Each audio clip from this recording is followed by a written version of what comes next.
Ladies and gentlemen, thank you for listening, downloading, and subscribing to the latest edition of the 12 Kyle podcast.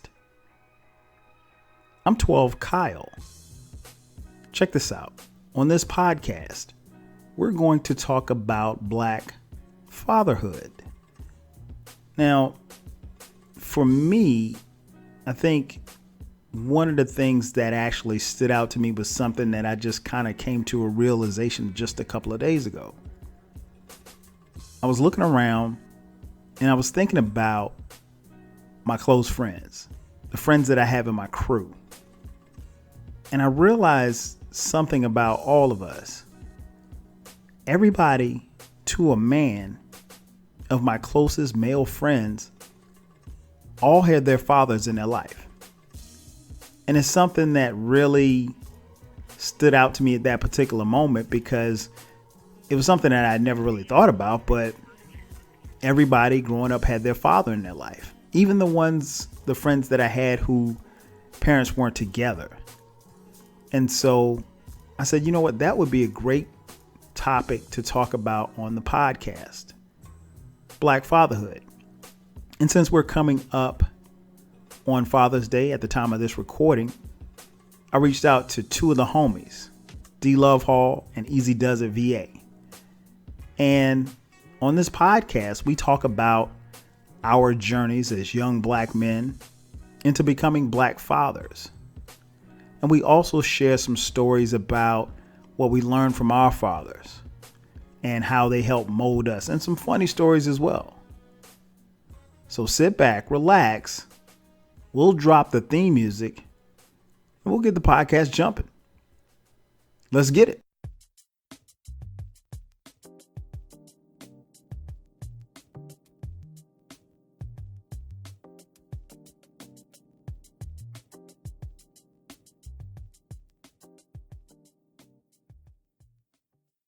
Welcome back. Once again, it's your boy 12 Kyle, the 12 Kyle podcast. And we're talking about Black fatherhood. And as I mentioned in the intro, we got two special guests. Now, if you've been following the podcast, you know these two guys. They've been on a couple of podcasts. The most recent one was the comical and controversial and funny podcast about Allen Iverson, Michael Jordan, and LeBron James. So without further ado, let me introduce my first guest. You know him, you love him. He's got an album out. Ladies and gentlemen, Dluvhall. Dluvhall, say what's up to the people. What's up to the people? I mean, we're gonna keep doing this, man. I mean, I got to give you a proper intro so the people know. The people who didn't hear those podcasts, they know who you are. I very much appreciate it, my brother. How y'all doing this evening? Hey, man. As always, man. Glad to have you on. My second guest, again. No stranger to the podcast. You heard him on the last podcast. He went head to head with Allen Iverson. Ladies and gentlemen, my boy EazyDuzItVa, aka my boy Zell. Zell, what up, man? What's up, man? Same old, man. Same old. Yeah, man. We got a lot of positive feedback from last podcast, man. People really, really loved your story about you and Allen Iverson going head to head. I'm sure they did. Making the ball disappear. I listened to that podcast the other day, man, and I still was at my desk cracking the hell up. It's funny. So if for those of you listening, if you haven't heard that podcast, when you finish listening to this one, take a listen to that one. It's a two-parter. You'll enjoy it none the same. As I mentioned in the intro, we're talking about Black fatherhood. We're coming up at the time of this recording. We're coming up on Father's Day. And, I for those of you who follow the podcast and you know me, you know that Dluvhall, a.k.a. Derek, and EazyDuzItVa, a.k.a. Zell, these are two of my childhood friends. And what I was doing was, like, the other day, I was kind of thinking about my childhood, and I thought about these guys because I thought about, like, our crew of everybody that, I consider to be crew. And I looked around, and everybody in my crew, I noticed had one common thing. We all had our fathers in our lives. and like we all grew up with our fathers in our lives. So there was nobody that I could kind of point to and say, okay, well, you know, he didn't have a dad, or he didn't know who his dad is, or anything like that. So, and while that seemed to be, I guess, the norm for us, I really didn't meet a lot of people that didn't know who their fathers were until I got to, like, I guess, college, I guess. But, you know, for the most part, you know, most of the people that I knew and that hung around with, you know, either if their parents weren't together, they still were, you know, their fathers took an active role in their lives. So got me to thinking about fatherhood and being a father as myself. So I wanted to get these cats on so we could talk about fatherhood. We'll talk a little bit about our fathers. We'll talk about, you know, our our journey as fathers as well. So it's going to be an entertaining podcast nonetheless. So I guess we should start right there from the beginning, man. And Zell, I'll start first with you, man. For those listening who don't know your father, just describe your father. What kind of man was your father, and you know, what did he mean to you? Well, you know, my dad was like, you know, I think at one point in time, I think, Kyle, I was listening to your podcast a while back when you had Blog Talk Radio. Back in the day. I recall, I forgot the young lady's name. I believe it was Sweet Stiletto. Okay. And she was talking about love language. Right. And she talked about how in relationships there are different love languages that are expressed by individuals, and a lot of times people don't understand each other's love language. Therefore, there's a breakdown because that's not their definition of love. So my dad's love language is different because he was very like a provider, mm-hmm. and he was very functional, very black and white, not very much emotion. I think men from that era, you know, my dad passed away last year. He was 86 when he passed away. But men that come from that era, they, whatever they have seen, you know, they have a little different emotional, you know, their emotional intelligence is a little different. They're not very vulnerable. Right, you know what I'm right. saying? I can tell you on one hand how many times I've seen my dad even actually shed a tear, you know, actually shed a tear. So, so his love language, man, like, for example, if you come home and, you know, you coming home to visit, he'll slide $20 in your hand and put some gas in the car. You know, that was his thing. You know, I call home with some problems and I'd be all upset and fussing and, oh my God, this, that, and the third. When I was emotional, he'll say, hold on, let me let you talk to your mama. You know what I'm saying? I say, but then when it was time to make a decision on something, when it was time to, hey, this is what I'm going to do, then he was back into the picture. He just didn't do a whole lot of the emotional thing. He just, he kind of was a problem solver, you know, and what you going to do about it? That was his response to me every time I complained. What you going to do about it? Okay. What you going to do about it? So he was that type of dad, man. You know, I miss him. And Right. He was one of those guys that, you know, I don't know anything about masculinity without him. Okay. And so for people who don't have, you know, father figures, man, it's amazing sometimes how you can even structure and understand the depths of your masculinity. I mean, how can you understand when you've never really seen it? All you've seen is versions of it through television or through a neighbor or through an uncle or something like that, and not being able to have that accessible to you day to day. I mean, that can be problematic as you become a man. It can be, because you don't know where to draw from, where you're drawing from. But my dad was that type of dude, man. He was a, you know, hardworking provider, and he handled his business. No doubt. What about you, D? Tell the people a little bit about your father. You know, we always, all us three, we always have these conversations, right?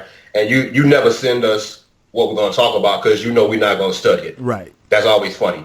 But what's funny about this particular situation or this topic is I was just having this conversation with someone last week who was speaking about fathers, in particular black fathers, not being around. And I told them I apologize that all of my friends I grew up with had their fathers. It's amazing that you actually talked about that. I just talked about this last week. That all of my friends, that all of my closest crew members, we all had our fathers. So I apologize that you don't know what that's like. You can't keep saying black fathers not around because all of my friends, all of our fathers were around. So that I'll start with that. Okay. In regards to my situation, I mean, I don't really talk about it much. It was a tough time. Contrary to popular belief, I had a father who stayed around when my parents split. My mom's dipped, and that was that was tricky. I'm gonna leave it at that. My father wasn't prepared to raise me as a single dad, so much like Mr. Washington, the emotional things, the emotional communications, I didn't get a lot of that. I got the real tough love. And growing up in Oakland Heights, it was like sometimes he had to do what he had to do, and I saw some things that was kind of, when I look back, I go, damn, wow, wow. But my father, for anything anybody thinks of him, my father was there for me way more than I ever knew. We have conversations now where he tells me that he came to games when I was in the JV squad. He came to band competitions. He came to TI. I didn't know that because he wasn't the one to try to. He never talked about it. He never really expressed that. And much like Mr. Washington, I never saw my father shed a tear, even at his mother's funeral. He didn't shed a tear. That's just not who Dwight is. Y'all know Dwight. That's just not who he is. He don't show that. Now, the older that I get, the older that he and I get, and the more conversations we do have reflective moments where he'll remind me of something that I've tried to box in or box out from the world. And, he provides something for me now that I wouldn't even allow it to register when I was younger. I was so caught up in being angry with that situation that I probably blocked out a lot of what he was trying to provide. But the more we talk now and we reflect on things, my dad was there way more than I ever knew. And he's there now. During the rough times now, he's there. Right. I can call him anytime. I can talk to him. I can ride to the crib and just, get some good feedback. I don't always like it. You know how he is. I don't always know what he got to say. But sometimes he gives me that swift kick, even at 45. So, I mean, I'm very appreciative of the fact that he's admitted to me that when they split, he wasn't ready. He didn't know how to handle me. He didn't know how to handle being a single dad. He didn't have a great example of himself. But he knew how to work and he knew how to provide, and he did that in masses. He just did that, and it's good to know now that when I need him the most now, even at my age of 45, he's there, and he's always going to be there, and he's there for y'all. Oh, no question. I mean, he's always, how my man Zell doing. He got my bathroom drawn up yet. He's always doing that. I tried to call Kyle. He didn't answer his phone. He's always checking in on all of y'all because that's who he's always been in his own way. Right. So I'm very appreciative of what he represents as a father and as a man. Yo, it's funny you mentioned that because I texted him the other day. And the question I asked him, I said, well, like, who is your top 5 NBA centers of all time? And I sent the text, and so I'm thinking he's going to text me back or whatever like that. He called me in like 2 minutes. So I was at work. He was like, man, what's up? I was like, hey, what's up, Dwight? And he was like, yeah, I called you because I was going to put Olajuwon on my list, but I can't spell Olajuwon.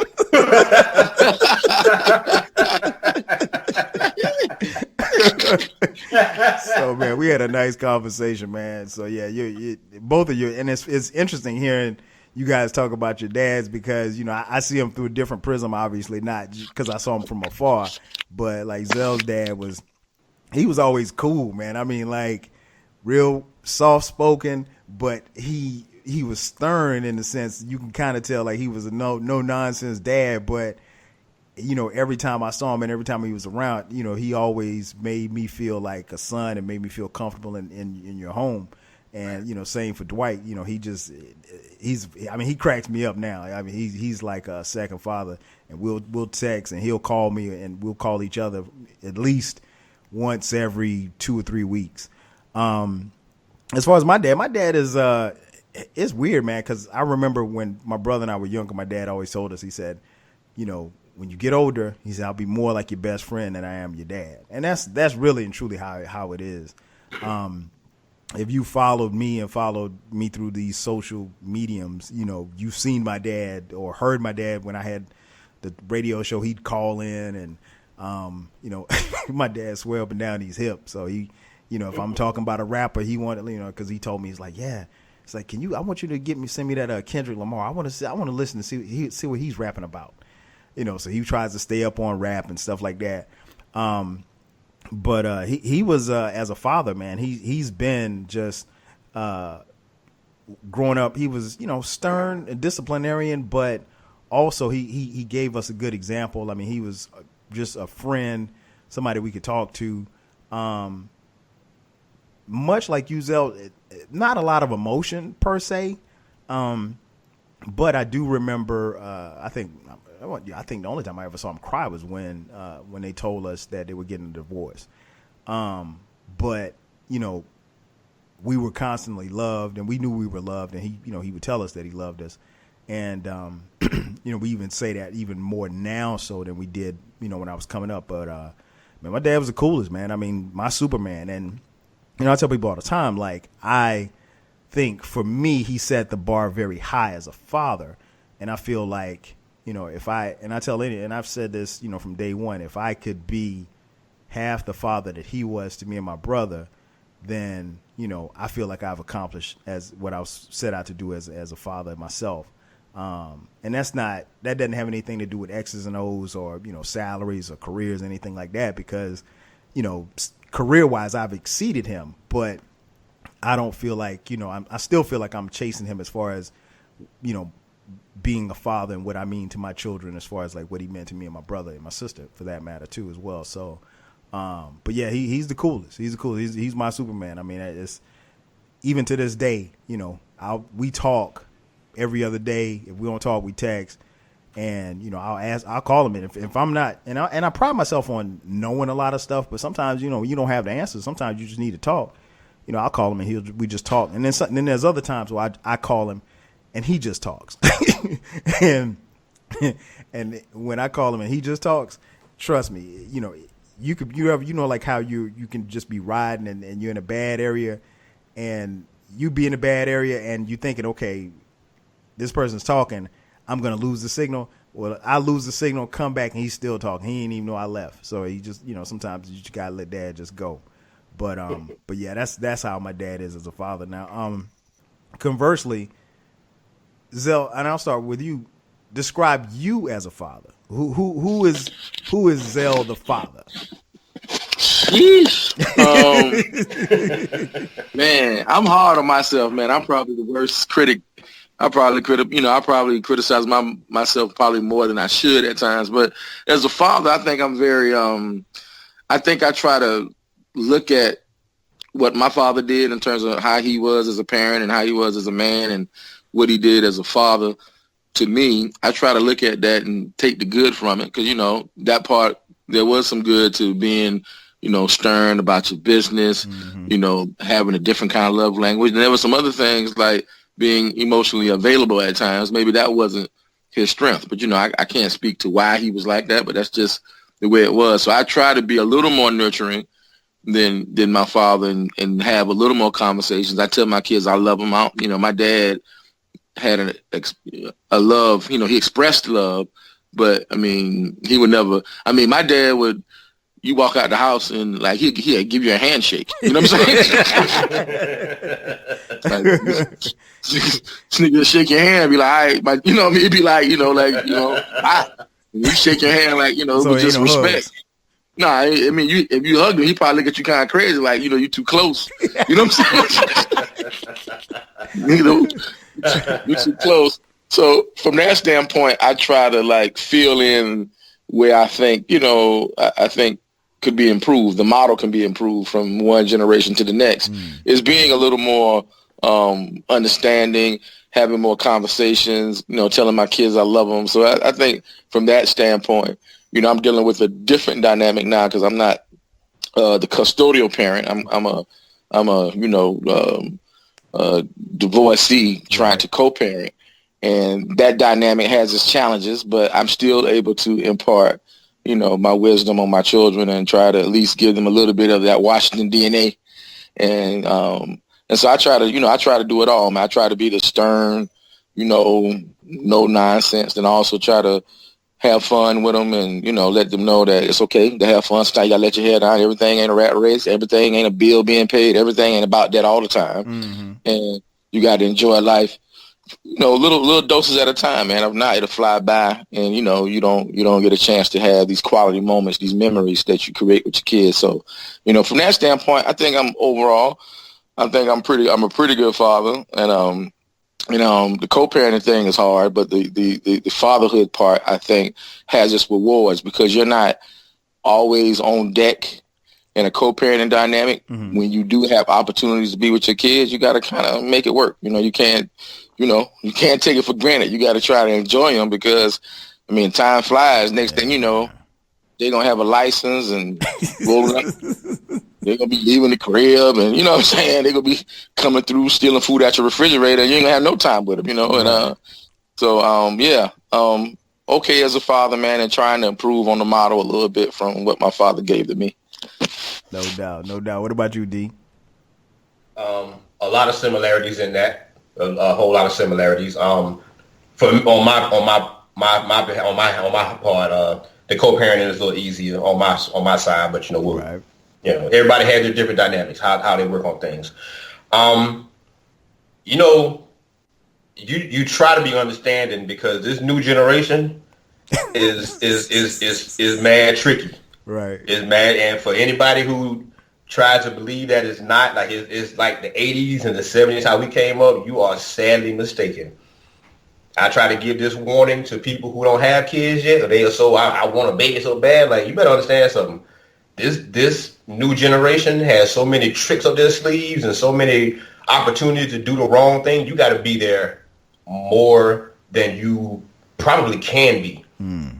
You gotta work with other parents. You gotta coordinate a lot of secret meetings of how you're gonna cover some things, because these kids nowadays, they have so many avenues to go wrong so quickly, so easily, that you got to stay on top of your game at all times. You don't have time to really be a half a parent anymore. You don't really have that luxury of being halfway there. You got to fully commit and then some nowadays, because if not, you're gonna mess around and have an Instagram model. It happens quickly. Oh, shoot. I'm just saying. Hey, I believe you. I believe you. It can happen just like that. So you got to stay on top of your game. And I try to, I try to take some of the lessons that Dwight instilled. I actually, I take a little bit from all of our parents actually, because when we all became crew, y'all's parents became my parents. Right. So I actually take a little bit from all of our parents to try to incorporate into mine, because there is no one right way to get it done. There's no one wrong way either, but there's definitely no one right way. And I often have to tell some of these guys who want to do this, I'm like, listen, man, you can listen to somebody and take their advice, but you still got to implement somewhat of who you are, right, and your values and your core into your children, because they're going to carry your name. They're going to, when you're gone, they're going to be carrying your name. So you have to instill somewhat what you believe in them, even when they resist it. They're going to resist. No child is going to take in everything you try to feed them. It's not going to happen.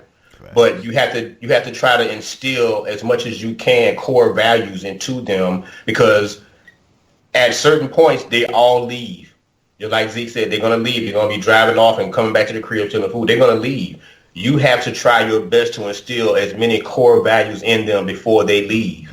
And that's what I try to do, because Kai is close. I know you already got one out. Yeah. Dion's out, so I know that. So sometimes I listen to you without telling you I'm listening to you, how y'all deal with Dion, because I'm close. Yeah, man. You know what I mean? So I got to make sure that when you, Tosh, y'all got kids that just left, I'm listening to y'all stories and taking that in, and I try to sometimes implement that into my style as well to get Kai ready. So it's different things I try to do, but I always try to, instill the best of me in them. No doubt. That's a great point. Describe me as a father. I'm the reigning father of the year champion. Look, now let me stop. I'm a little bit of everything, man. I'm definitely a lot like my dad. Just like the old saying, the apple don't fall far from the tree. I'm stern. I'm tough on them. Having 3 sons and a daughter, I'm very tough on them. But at the same time, I also give them room to, and it's interesting because, like, I was telling them the other day, I'm like, look, I give y'all the floor where y'all can express yourselves, where you can kind of talk back and say, how you feel. I was like, your grandmother and grandfather they ain't give us no floor. It was it was clean up your room, shut your mouth, or I'm gonna knock your ass out. That's what it was.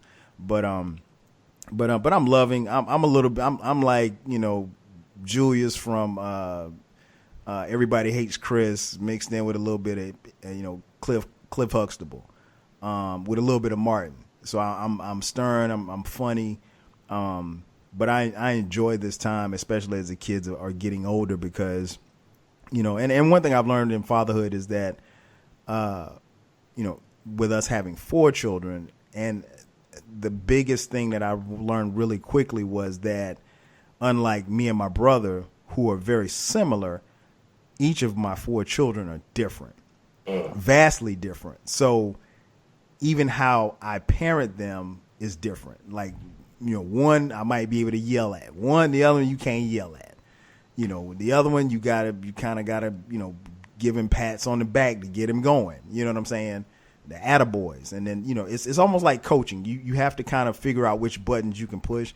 And to be honest, kids are kids, so they figure out, and it's almost like some days they're plotting, okay, which one of us want to piss dad off today? That type of thing. So, But no, I'm a little bit of everything with the kids. I think I try to make sure that I listen, and I'm talking to them constantly, and I give them the floor to talk and say what it is they have to say. I make sure that we spend time.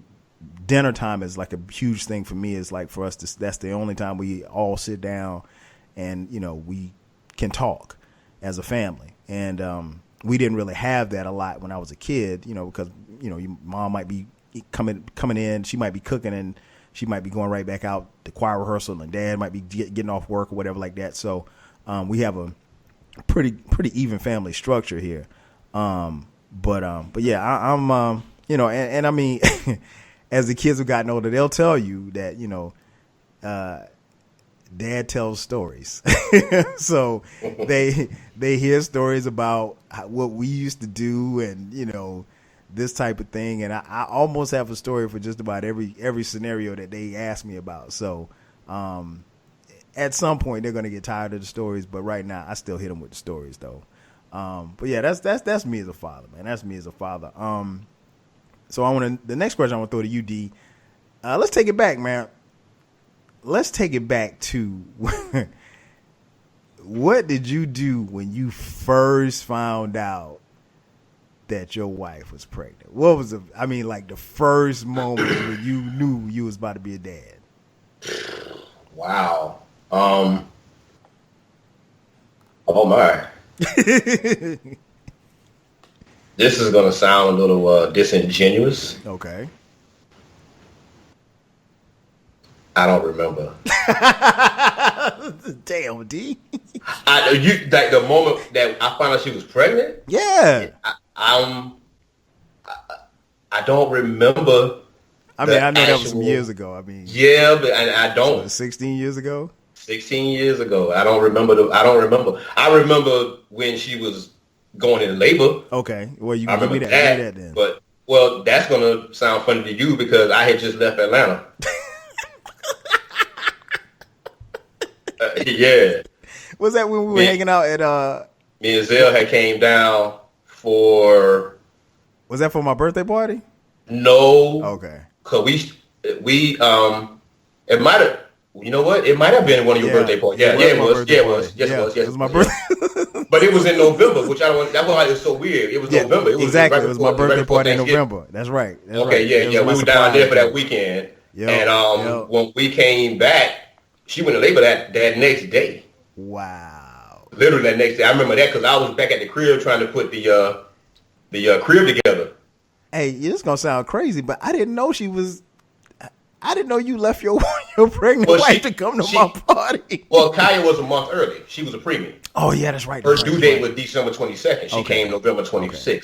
So that's why. And her mom, and her family was at the house when I was in Atlanta. We had it was all coordinated. Okay. And for those of you listening, no, I didn't have Derek come to my party. This was a surprise party thrown for me. I had no clue. They knew about the party. I didn't. It was all coordinated. Everything was coordinated. Okay. But when I got back that next day, we went to have a checkup, and the doctor said that the umbilical cord had wrapped around her neck, so she had to go into labor right then and there. Wow. So everything changed. Like everything flashed right then and there. I was like, oh shit, this is about to go down. Yeah. Whereas in my mind, we got a month left. Right. I got a month. So I remember that anxiety kicking in because it happened right then and there, and that anxiety kicked. And everything I thought I had planned in my head, I had to rush it. And then, my relaxed time and chill time was gone. Right. And then when she got here, how did the world change? I realized that for the first time, my life kind of meant more than what I was allowing myself to believe it was to be. Because you got to remember when I was going through my joint with my parents, I didn't know what I was going to be. Mm-hmm. I went to the Army and wild out, jumped out of planes and helicopters because I just didn't give up by nothing. I'm just going to do whatever I want to do. I'm crazy. I'm wild. And then when Kaya came, I realized that I got to back up, and everything that I've done, I got to wash that clean, because everything I do from this point on is going to be about her and creating a better life for her. No doubt. So it wasn't about just me just trying to. I was going through a time trying to wash out my old demons. Gotcha. And when she got here, I shut that whole thing down, and everything became about making things better, so she don't ever have to see what I had to see. Gotcha. What about you, Zell? When you first found out that moment that pregnancy test came up positive? Yeah, we actually we were kind of out in front of it because we were working on starting a family, so it wasn't like a shock or a oops or any of that. So it was a planned skeet. Yeah, man. Planned skeet. Wow, I don't think I knew that. Yeah, it was. I mean, because we, I think at the time we had gotten married. We wanted to wait a couple of years to get settled in before we started having kids, and that's exactly what we did. So, so it wasn't a shock when I heard the news. It's just like I think, like how Dee said, it's kind of acknowledging like your life is about to take a shift. Mm-hmm. And you just don't know how and what and when and where, but it's about to shift. You can't really prepare for it, but so much, you can have plans in your mind till the cows come home, but until you actually have to go through the day-to-day process of raising a child, that's the only real true understanding that you have of the impact. Mm-hmm. So, we anticipated it, but it's different when it actually comes and it's there and in the emergency room, and when she had the kid, it changed the way I saw the world. I mean, truly, like, Derek was jumping out of planes, but I probably was selfish as hell and just trying to, buy fresh jeans and polos. You know what I'm saying? Like, I was still trying to be fly. I wanted my fit to be right. I wanted the seams in my sneakers to look good. Like I was still thinking it was about, me. When you have a kid, you realize that, some of the little superficial, artificial things in your life, you gotta bump some of that down now. Right. So it's about Pampers and Similac and child care, and who going out this weekend. You know what I mean? You got weekend duty. You know what I'm saying? Daddy duty. Hey, ain't nothing like having like back-to-back daddy duty weekends, but you be pouting after that second week. You be looking at you be looking at your lady when she come in the house with your face be all types of balled up. 100% facts. Especially when they babies and you got around, they got to change the pamper and feed them and all that, man. Like, yeah, man. And that's the one thing about my father. I'm going back now that I know was a big difference. When they came through in their generation, when it came to nurturing a child, I know it's a different day and time, but that was really, largely up to the women. You know what I'm saying? Oh, no question. Yeah, I don't picture your dad as somebody in the back of the day changing no diapers. Hey, so like when I used to have daddy duty weekends, bro. He ain't understand. The disgust in my father, bro. Yo, I used to feel so small because he used to be like, "You home with the kids again?" He like, damn, like, I mean, he used to like stutter and just get upset. Like, wait, where their mama at? You know what I'm saying? Hey, he be stuttering and be like, "You don't know nothing about raising no children. You need to get, you don't know nothing about that. You don't get involved until they get a little older. You know what I'm saying? You just supposed to open up the door and bring in the groceries, my nigga. You changing no pamper, but you mean? My dad used to call when I had daddy duty, man. He used to be disappointed. Like, my God. You accept the duty willingly?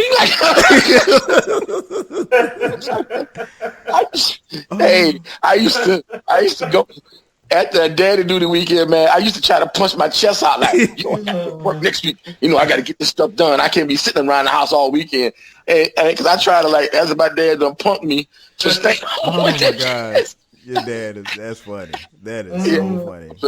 So for sure, man, having kids and adjusting to parenting and impact to your life is for real. So yeah, I definitely remember it. Yeah, our situation was different. We weren't married at the time. Sharice was actually in college, and I was here in Atlanta, and she was at South Carolina State. And I remember she came here one weekend, and she was like, "I think I'm late." I was like, "Late for what?" And I remember she was like, I think my cycle is late because, it hadn't come on. And she'd been taking the pill. So I was like, we good. We good money. I mean, we've been dating for like 5 years now. It didn't matter.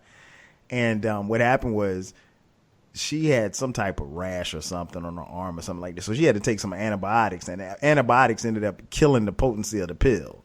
So boom, boom, here we are. We're pregnant. So I remember I remember that moment just looking at the thing, and that thing, I think it's supposed to turn blue. Man, that thing went from like pink to hot pink. And then when it turned to like hot pink, I was getting excited. I was like, "Oh, we straight. Man, that thing turned to like Carolina blue, Crip blue. It was like Dodger blue. I was like, oh. Damn. And so we just our first reaction, we just looked at each other and just started laughing. Like we just looked at each other and we laughed for about 5 minutes, man. We were just so, and I don't even know, to be honest, I don't even know why we were laughing, but we were just happy. It wasn't anything we were planning, but I had already graduated and moved to Atlanta and, kind of gotten settled here and everything. But having Dion, what that taught me like you said, I saw the world totally different. He was the most important thing in my life, and still is. And how I view the world. And like you said, I was trying to take over Atlanta. I was trying to take over Atlanta. And I realized, like, okay, you can't be a media mogul. You can't, you ain't going to make all the money. You're going to have to, provide for this child and, do what you're supposed to do and be in his life and do the right thing and just be the example that you need him to be for him. You need to be the man that you need to be for him. And it just kind of took off from there. But yeah, having a child, I mean, it was a beautiful experience, and I'll never forget that. And it changed my life, and again, changed the way I looked at the world, and also kind of changed how I moved in the world too. Because when you got kids, you just realize, just some stuff you think about other people, you don't think about yourself. You know what I'm saying? So. Yeah, I still wanted to go in Foot Locker and get J's, but, if I got J's, I had to get him some J's. So, it's like that. Or maybe I'll go get him some J's and don't get me no J's. So, you just think about your kids first. And it's innate, and that's what we do now. We still put our kids first, so we'll make sacrifices. And, it's the same sacrifices our parents made for us. Let's take it back. D, give us a funny moment or one of the funniest moments you remember with your dad. Oh, funny moments. We don't have a lot of funny moments. Y'all got some funny. You mean like when I was growing up? I mean, growing up, or even as an adult. I tell you what. When I joined the Army, right? I was 18 when I went to take my physical and all that, so I didn't need his permission to sign up. And I was so determined to leave Florence because I initially wanted to join the Air Force. But I couldn't wait for the Air Force to respond to my ASVAB test, so I went with the first one, which is the Army.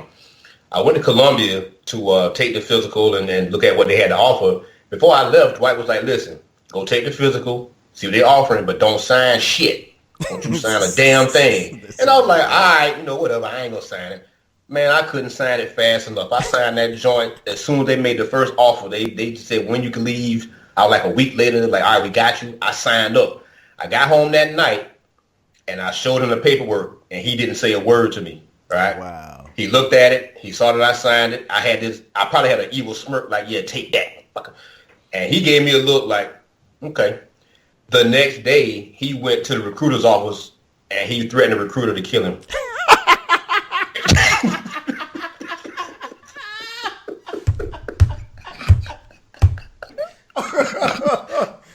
Are you serious? The next day, he went to the recruiter's office, and he threatened to kill him for having his son sign papers that he didn't know he was signing, and they had to get him up out of there. Oh, that's funny. And I don't know if he ever really forgave me for doing that particular move, but I was 18, so I was thinking I'm tough. Right. And he didn't want to do that to me that night. He didn't say a word. I know how he didn't say a word to me. So he saw the paperwork. You knew he was mad. He handed it to me and left, and I thought, oh, shit. I at least wanted him to say something. He didn't say a word to me. But that next day, he went to the recruiter's office and threatened him, and then came back and let me know, yeah, I was going to kill you, little recruiter. And I was like, what you talking about? Yeah, I went to the recruiter. I was going to kill him. I was going to get my hands on, I was going to kill him for making you sign that paperwork. And I was like, oh, okay. That might have been the first time I realized that he was really off. Yeah. He had hidden it well before then, but that moment he let me know, like, yeah, I'll do something. Wow. That is funny. Yeah. I never heard that, so that is funny. I don't talk about that one because he don't really let nobody know that he did that. But yeah, he went up there and threatened him. Well, I hope he hears this podcast. Listen, it's factual. What he gonna do to me now? Yeah. What he gonna say to me? I know he gonna hear it. What about you, sir? Any funny moments from your dad? Funny moments. I got a few, man. I think y'all might have heard this one before. I know they spoke to this at his funeral, and I think I've mentioned it again at their 50th wedding anniversary during that celebration they had. But my dad was like, he was a little bit militant. I mean, he definitely was, older man, and at his age, he's seen a lot in terms of like racial injustice and all that kind of stuff. Mm-hmm. And so he always was a very, he questioned the man. You know what I'm saying? We know. Yeah, significant questions for the man. So one thing back in the days, man, my dad used to, we used to go. I remember the Kroger over there on Evans, where the Kroger was. There used to be the high grocery store at one time, as far as newness and.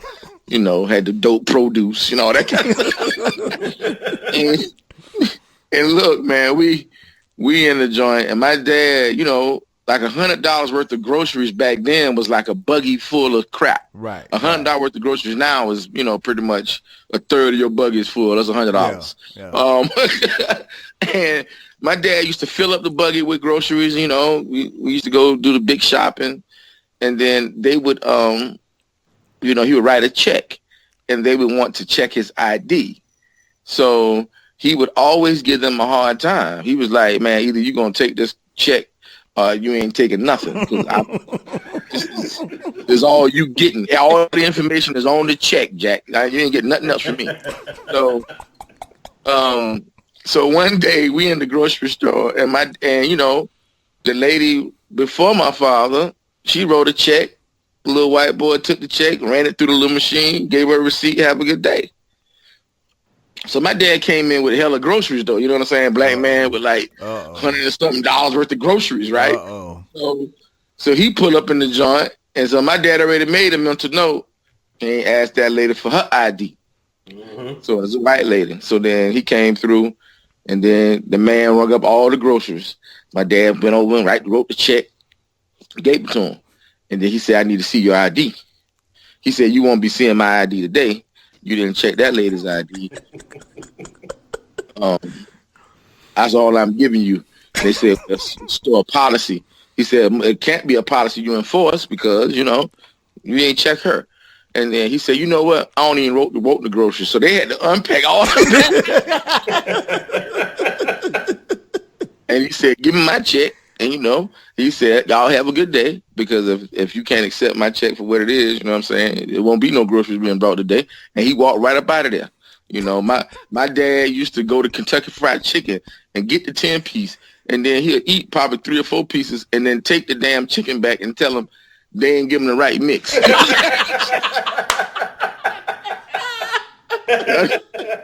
niggas say, I asked for 2 bread thighs. That nigga be like, ate the breast and all, half a wing and everything. And then he'll go take it back. Say the mix wasn't right. I said, I ain't gonna eat the breast first, dog.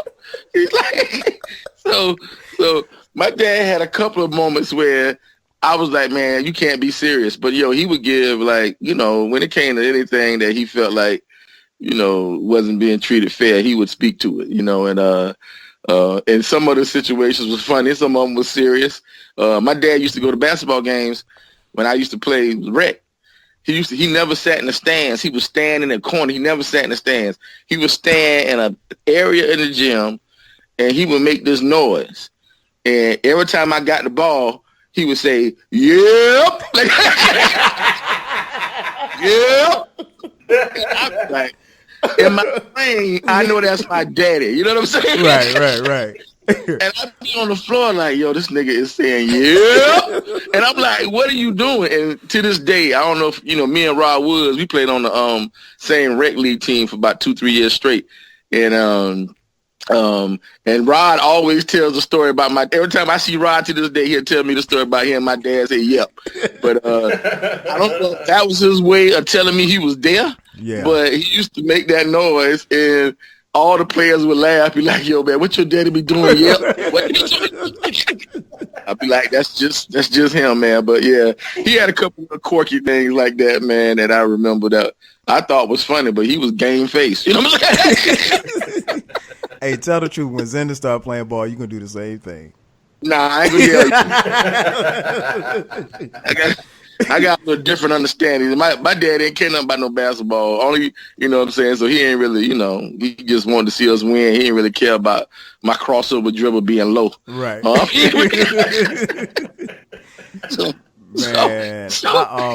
I'm trying to think. What a funny moment. One of the funniest moments, man, you guys know, and everybody listening probably heard me talk about it before. I played football. And my dad was my coach. I started playing organized football at 8 years old. And I played receiver.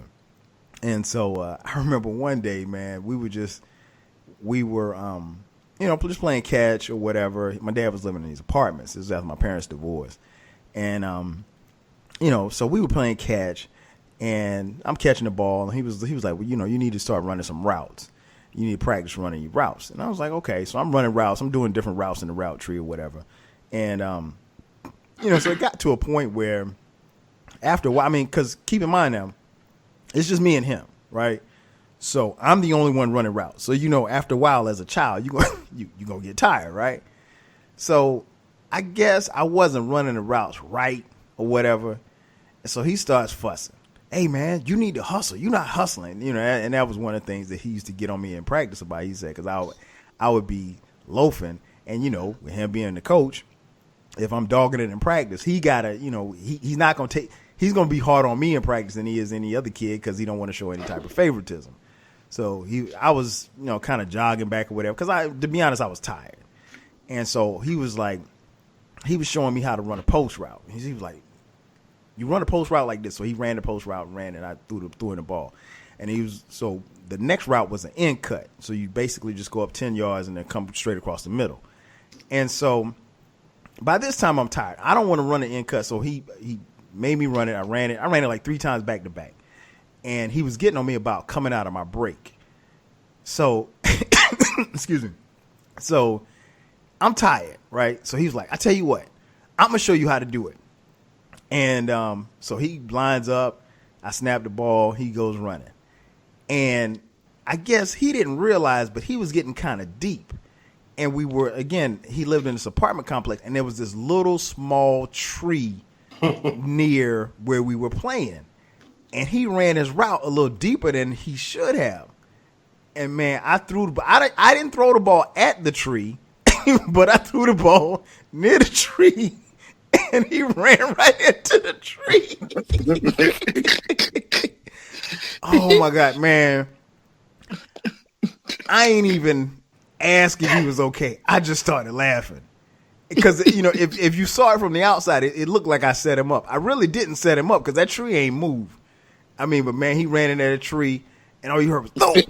He hit that tree so hard, man. He sprained his thumbs. We had to go in the house, and he had to put ice on his thumb. And so he was all mad, and I was thinking to myself, man, hey man, that's what you get. we could have been done 10 minutes ago, but you still want to run routes. So that was a funny moment. Another funny moment, actually, Zell, you was a part of this. I'm gonna trigger your memory. I know you remember this. One of the I guess rites of passage in a young boy's life is to go up against his dad in any kind of sporting event and win, or at least play against them.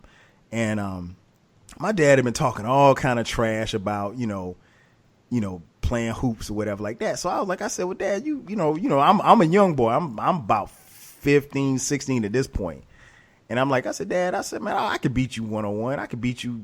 I said, he was like, man, I ain't going to play you one-on-one because you jump high. He was like, you do this and you do that. I'm not going to play against you. He said, I tell you what, you get 2 of your boys and I'll get 2 of my coworkers and I'll come over to the house. I'll come over to your house and we'll play. And I said, okay. I said, I'm going to get Zell and I'll get Tutu. That was my boy that lived down the street, a couple of houses down. And so my dad gets 2 of his coworkers. And it's going to be a 3-on-3 match, him and his coworkers against me, Zell, and Tutu. Now, you guys listen to the podcast know that Zell can hoop and Tutu can hoop. I'm decent, right? So, man, this dude, my dad comes over, his coworkers come over. One dude, he gets out the car. He looking like Elgin Baylor. he got like 7 elbow pads on. He got knee pads on. He got an arm pad on. And he got goggles on like James Worthy. And the other dude, he was looking like a stiff. He looked like Lurch. And I looked at Zell. Zell looked at Tutu. He was like, man, we about to run these fools. And, man, they got the ball first. And I think they missed the shot. And then so I remember taking the ball out. I threw it to Zell. Bucket. The crack. Took the ball again. Gave it to Tutu. Bucket. And then next thing I know, man, we start running plays.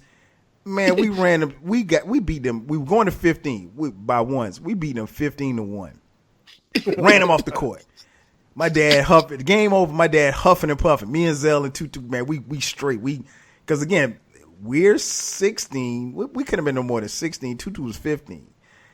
They huffing and puffing. Dad, run it back. Played them again. 15-1. Hey, y'all want to play again? Nah, man, we going to work. We got to go to work tomorrow. We go home. My dad wanted to play another game, but his coworkers like, nah, we tired. Man, that was so much fun. I bragged and bragged and bragged, and I was like, Dad, you can't ever get on the court with me. That was the only time I was allowed to talk trash to my father. But I talk trash, man. But and to be honest with all of you, I ain't really score a lot of points. It was mostly Zell. Zell was jab stepping and crossover and it was funny because like one time they threw the ball in down low the dude, the big lurch looking dude, and he tried to back Zell down. Zell stole the ball from him, stepped out, hit the three.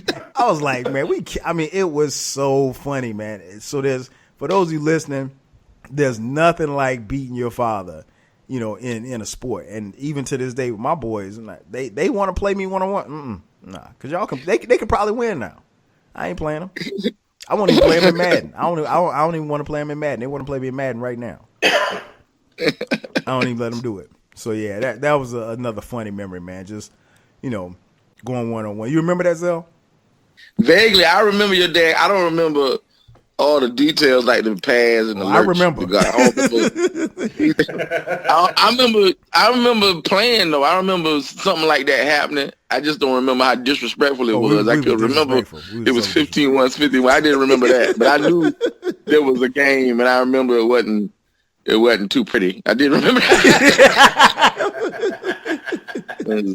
I think the second game you scored like the first 7 points. It wasn't even the jumper was just so wet. Man, we had so much fun, man. And like I said, I talk trash to my dad forever. In fact, when I get off this podcast, I'm gonna call him and remind him how we ran him off the court that day.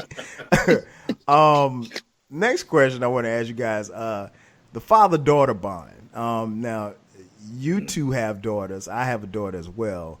Derek has 2 daughters. Zell has a daughter and a son. And I had my 3 sons, and then my daughter was the last child that we had. Y'all didn't tell me about this. Yes, we did. Y'all didn't tell me it was gonna be like this, though. You was in the bliss of having boys. You just ain't listening. Yes, sir. We did. Yes, we did. Y'all didn't tell me it's gonna be like this, man. Yes, we did. And you still got a long way to go. And I'm gonna be leaning in y'all, man, because she's only 7. That's right. And y'all have you got teenagers. You got a preteen, Zell. What is it with this father-daughter bond? D, I'll start with you. What is this? This bond is very special. And what makes it so special? Well, from my personal experience, I think it's what you make it. There's a I don't want to call it a myth, but there's this saying that girls are daddy's girls, all that stuff, daddy's girls. Mm-hmm. Well, I think that the father still has to make an effort to show what a man is supposed to be. Mm. You can't just have the daughter and just think you're going to automatically have that. That's just my personal opinion. Now, some they may try to fight that because they don't want to do the work. But in my personal experience, you got to put in the work. Kaya is very much like me. Mm. Very much like me. She's a little too much like me, actually. She's scarily like me. She says things sometimes, and I just kind of laugh on the inside thinking, I've never said it around her. But I've had to have said it around her because she thinks just like me. So I think you got to put in that work. You got to pay attention to what their needs are, and you got to kind of cater to it, but still have that stern, backing. Like there's people who thought because I was so mean and anal that, you have a daughter, you're going to change. It's almost as if I took offense to that. So I was harder on Kaya in the beginning because I didn't want people to think I was a punk now.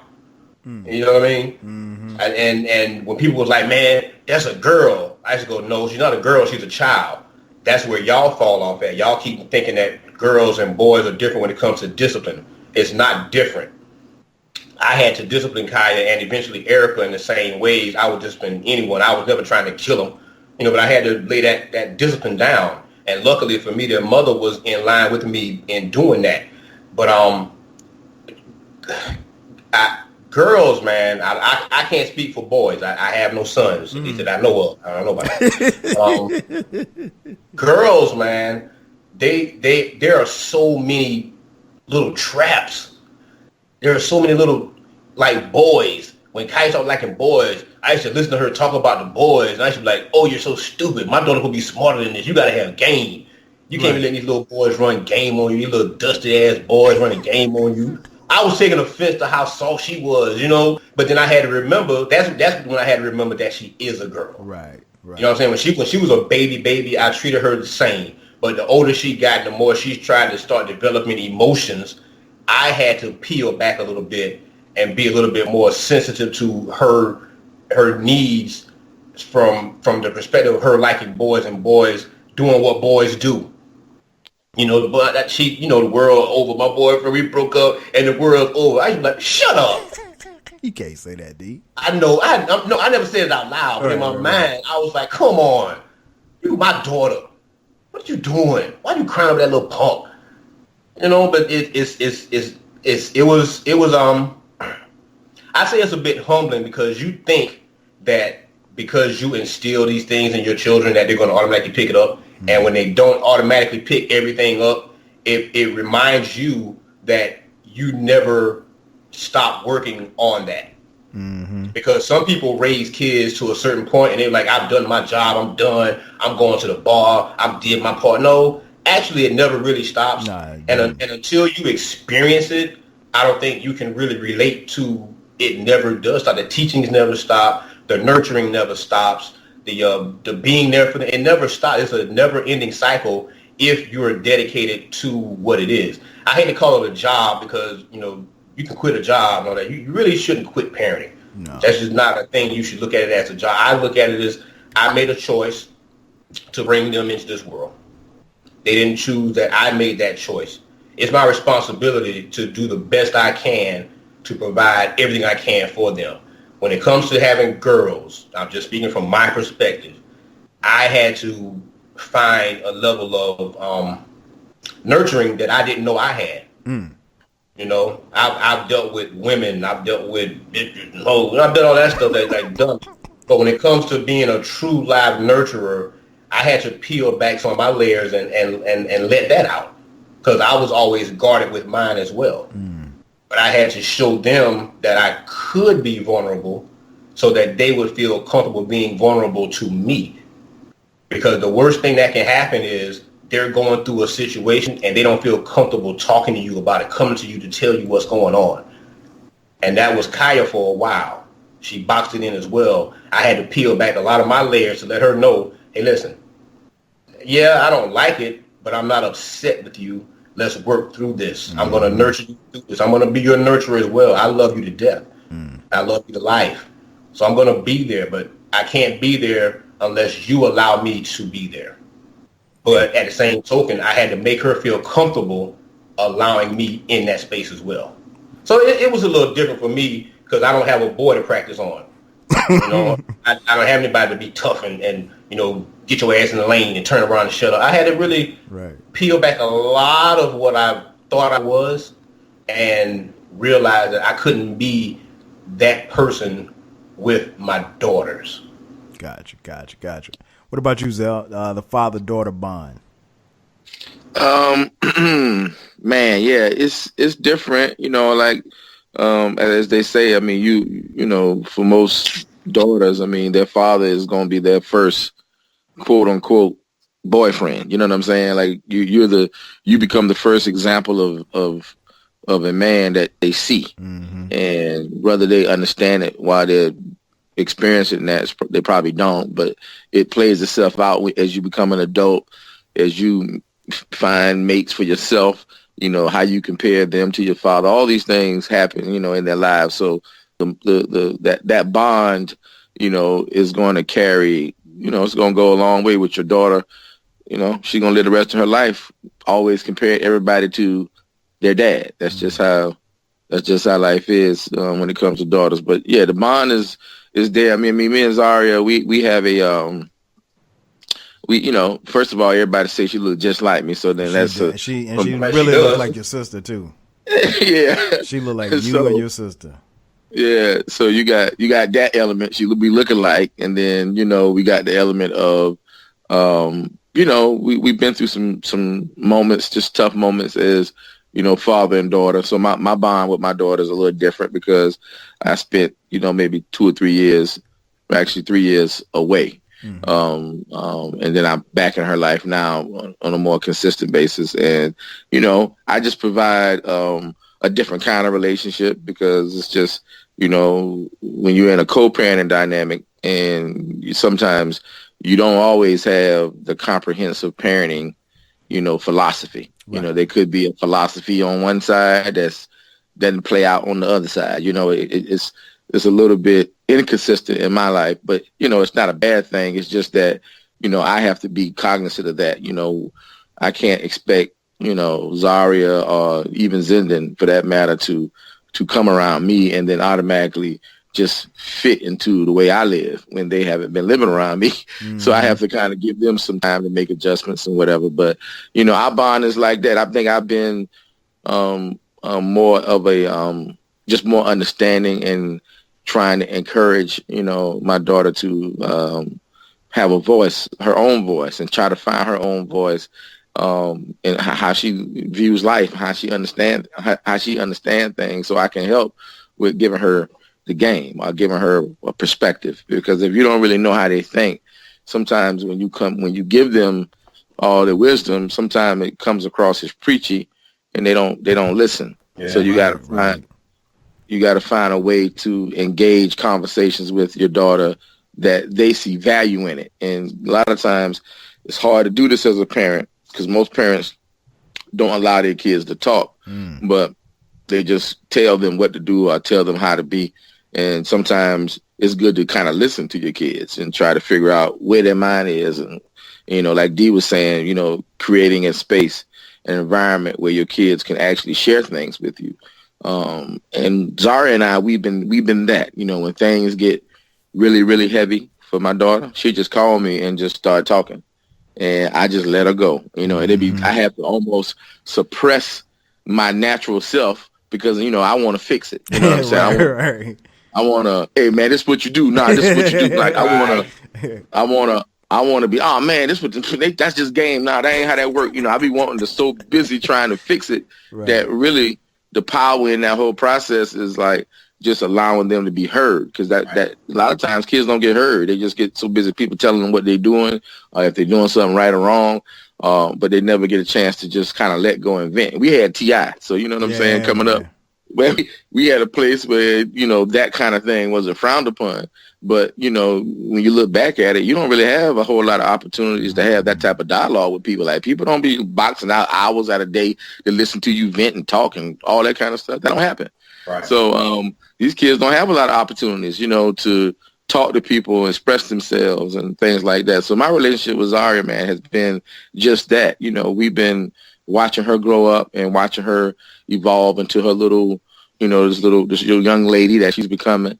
And then me, you know, having to put on different hats in the relationship. Sometimes I got to be the buddy. Sometimes I got to be, you know, no. The answer is no. You know what I'm saying? Like, hell no. No and hell no. Yeah, sometimes it's that. And then sometimes it's you know, Dad, I just need to talk. And she don't say it like that. She'll just call and say, guess what, Dad? And then I know in my brain, I say, okay, let me turn off the TV. Let me block out. You know what I'm saying? Right. Let me just get quiet, pay attention, because she about to tell you some shit. You know what I'm saying? So let me get my dad hat on and try to, you know, help her navigate through whatever it is. So it's a special relationship for dads because, you know, you connect with your daughter. You always want to protect them and make sure that, you know, their worlds, their lives are perfect. You know, that's your ideal, but, you know, life ain't like that. So then you got to kind of go through it with them. And you know, no one's going to ever, the hardest thing about girls, man, there ain't nobody else that's going to love your daughter like you love her. I mean, no other person, no other man, you know, and it almost sets your kids up for like failure. You know what I'm saying? Like in relationships, because, you know, no one's coming into your life to be your daddy. You know, they coming in your life exactly. They coming in your life to be they coming in your life to be a partner, you know, and so I hadn't had to have that conversation yet. She's young, but I anticipate, that would be a conversation, and that's what I'm looking forward to, because my experience is a lot of times, women be trying to marry their daddies, and that ain't quite. You're not supposed to marry your daddy, yo. So hey, it's that conversation is coming, dog. Hey, yeah, that's another podcast right there. Another podcast. Hey, because a lot of us have been in relationships, and I'm not talking about anybody specifically now, but a lot of us have. I mean, no disrespect, but I'm a disrespect. I'm sorry. Go ahead, man. My bad. Go ahead. See how you set that up? Yeah, man. I'm just saying, a lot of us have experienced, people, places, and things where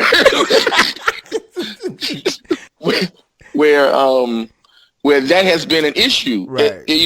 As women, as little girls evolve into women, that dynamic plays out in a lot of relationships, adult relationships, because of that relationship with the father, whether it was good or bad, plays out in lives of these kids when they become adults. And it's that dad issue, and I'm gonna just leave it there, is a big issue. Right. And to the point where people say she got daddy issues, you know what I'm saying? Right. So whenever they give a social awareness issue, and they call it a dad issue, I mean, that's big, you know what I'm saying? And I think that comes from that relationship with your daughter, and then also helping them understand, helping them get to a place where they understand the importance and the value of having a father, and then where that line is. And, father, there's a line there. The line you got to kind of, draw the line in the sand and say, okay, Dad, you're a dad, and you're the only dad I'm ever had. Can't recreate dad no way else. Amen. Okay, I'm done. Yeah, I mean, that's a great point. Good job. I think I know, right?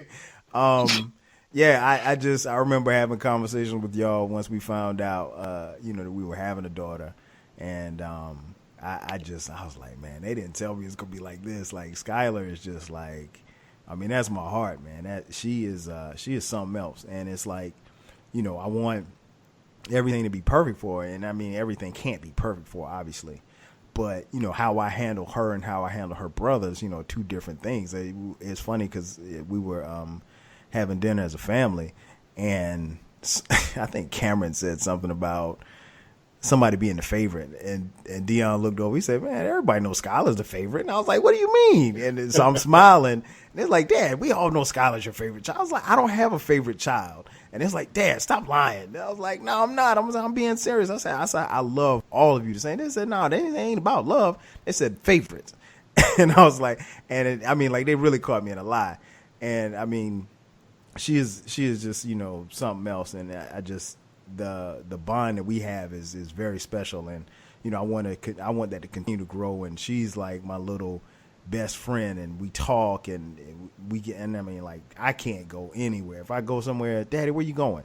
Can I go? She wants to go with me. And I remember the other day, I was like, I cooked dinner, and she was like, Daddy, we need some cookies for dessert. I was like, Skylar, I cooked Sunday dinner. I was like, Skylar, we don't need any cookies. She was like, cookies will be a good Sunday dessert. She's like, we don't have any dessert, so we need cookies for dessert. We can go to the store and buy some cookies. And I was like, Skylar, but it doesn't make any sense for us to go. I said, because the store's about to close. No, the store doesn't close until 10. We got time to go and get, and it was like 7. She's like, we got time to go get some cookies. And I'm like, Skylar, no, I'm not going. And she said, well, why? I said, because I'm not going. Man, 10 minutes later, guess who in the car going to the store to get some damn cookies? Never. So, I mean, like, I'm like, okay, I need to be able to tell her no on some of this stuff, because because she already knows she got me wrapped, and it ain't, I mean, like, not just me, but me and her brothers, and, she knows how to play all of us, but, she is developing into the young lady that we want her to be, but I constantly, I talk to you guys all the time, so I'm hearing your stories and stuff like that, so you guys with your daughters are where I will be in a few, because I know the switch happens in middle school, and she's far from middle school, but, you blink time, just, the one thing that that our parents gave us, was time. And, we don't have, when you're working and you're ripping and running and you're going to basketball practice and you're going to tennis practice and you're going to piano practice, you're providing all these things for your kids. You want that to be, something that they can build themselves on, build their confidence, build their legacy and what have you.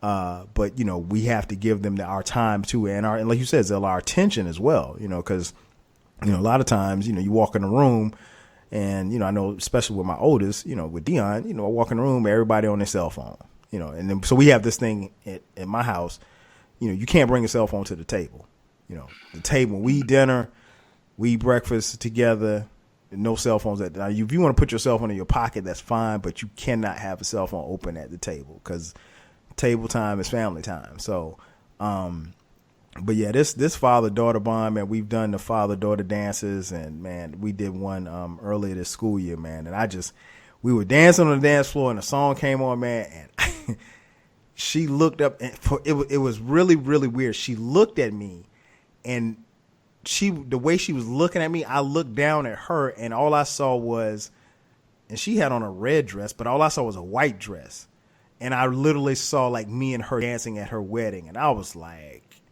man, I had to snap out of it. Next thing I know, a little tear was about to come out my eye. And I'm like, man, hold up. Like, I left that room and I was almost into the future. And I was like, no, this can't happen. Like, I ain't ready for this. But yeah, it's a special bond, man. I mean, my sons, I'm Rambo on them. I'm hard on them, but I'm softer than a cookie on her, man. It's and I don't like it, but that's what it is. I can't help it at this point. But I wonder, Kate, I wonder if she was the oldest, would you feel the same way? Probably. Because I know how you were with the boys before she got here, and I've never heard you say tears and weddings and those type of words. I just wondered if it would have been different if she was the oldest. I'm just trying to get them out the house in college and out of my pockets. Like we and Sharice and I have joked, like we'll send them to any school across the country. Skylar, no, you going to Spelman.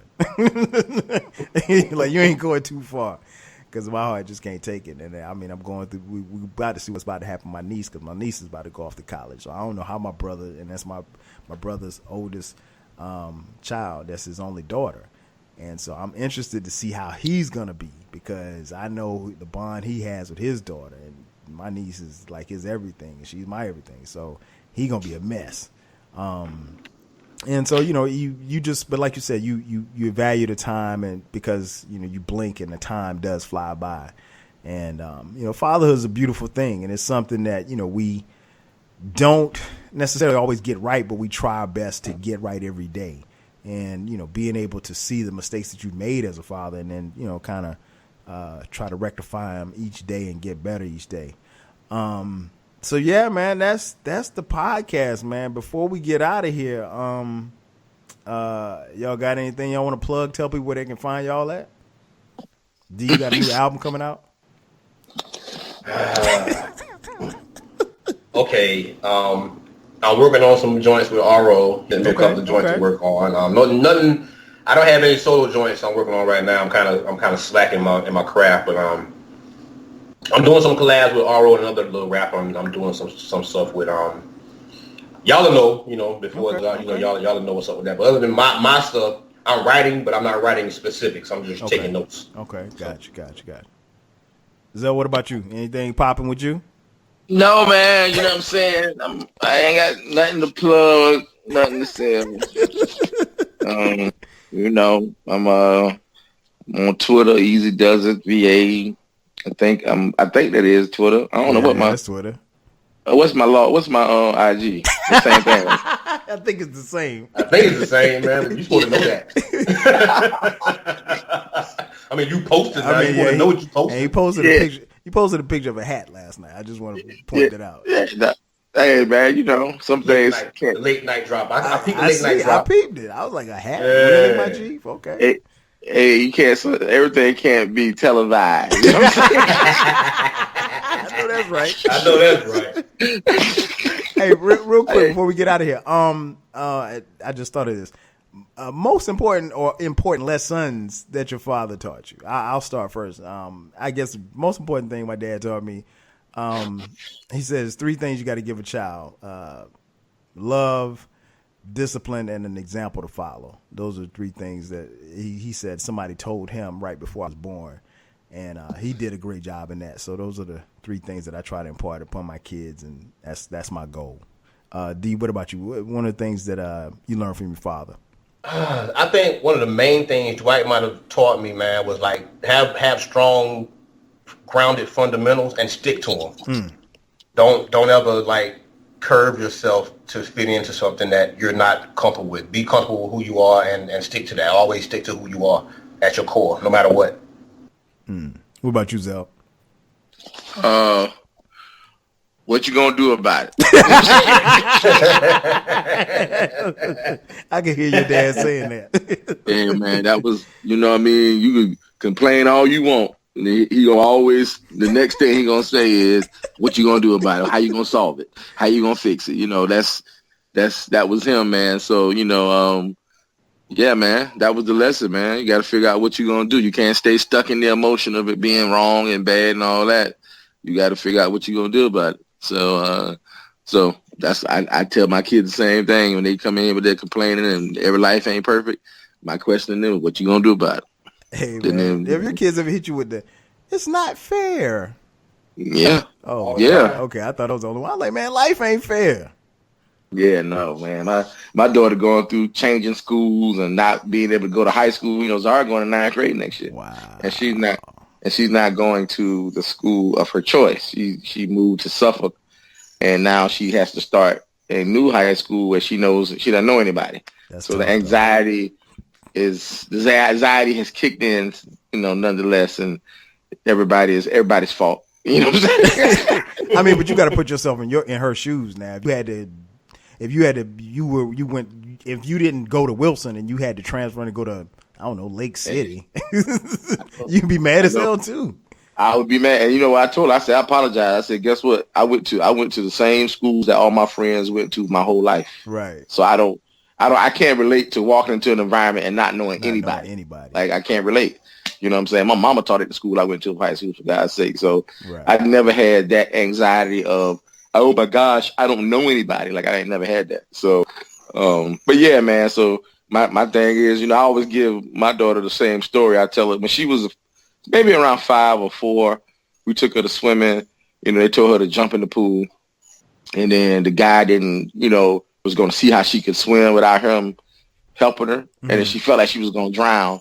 She jumped out of the pool and she cried and didn't want to get back in. So we didn't force her to go back in the pool. But then years later, I told Zara, I said, look, we're going to get back in this pool because I don't like quitting on stuff, and you ain't going to quit, so we're going to get back in this pool. Now, to this day, dog, this girl jumping in 12 feet, cutting fish, all up and down. And I always use that as an example of how things are hard in the beginning, and then you end up conquering your fears, and then you ultimately end up being successful. That's what I kind of gave her that same speech about going to a new place. You ain't going to know nobody. But after the first day, you're going to know one more person than you knew yesterday. And it's just going to keep growing. So you just got to, you know, not be scared to take the step. Now, I know we was closing the podcast. So no, we're about to close. We good.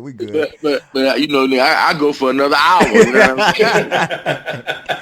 Hey, I'll go for another hour if I ain't know Westbrook and Damian Lillard was about to fight tonight. So I ain't gonna miss that tonight. I might have to stay and watch that whole one tonight, baby. Watch that game. Yeah. But yeah, as always, man. First and foremost, man, thank y'all for coming on like y'all always do, man. All I gotta do is just ask and y'all on. So I definitely appreciate it, and definitely want to appreciate everybody who listens and supports the podcast. You know, these are 2 of my boys, so this is light work. This is just a regular convo with us. This is how we are all the time, 24/7. So thank you for checking out the latest edition of the 12 Kyle podcast. So for my man Dluvhall, for my man Easy Does It VA, I'm your boy 12 Kyle. We'll catch you guys next time. 5 G's.